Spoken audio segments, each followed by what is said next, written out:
You'll find in the literature many different approaches to estimating the cost of a project. But in my experience as project manager, I've found that there's two basic approaches, top down and bottom up. And here's how it typically works, at least in my experience. Senior management seems to always prefer top down.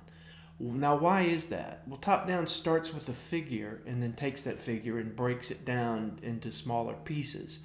The reason why top management like to do this is because they have a figure in mind that they already, have in their head about what they want to spend for the project.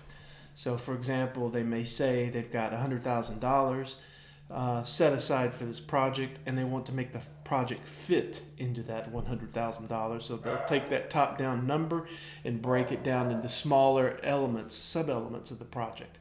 Okay, that's the top-down method, starting with a figure in mind and pushing it down throughout all the sub-elements of the project.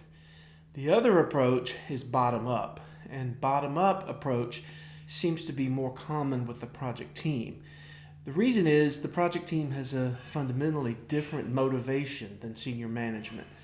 They're not so interested as trying to fit the project cost into an existing business model.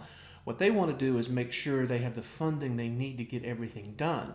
So they identify every detailed task or deliverable that's going to be found in the project, associate cost with each deliverable and activity, and then roll that up into a top level number.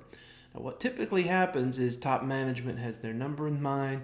They give it to the project team. The project team does a bottom up estimate. The bottom up estimate is typically higher than the top down. Then there's negotiation where the top manager might say, well, that's just too high. Then the project team will say, okay, that's fine. We'll remove some scope, or we'll stretch out the schedule a little bit more.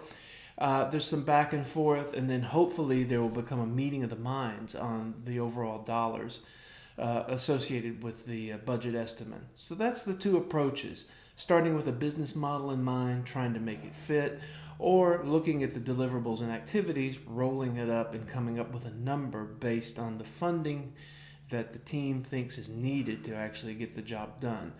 I remember one time having a budget discussion with senior management, and I was given a top-down figure. And senior management insisted this is how much the project should cost. After doing a bottom-up estimate, I said, thank you so much for sharing with how much it should cost. Now let me share with you how much it does cost. So you can see the difference in viewpoints that lead to the differences between top-down and bottom-up estimating. There's different motivation, and it comes from different levels within the business.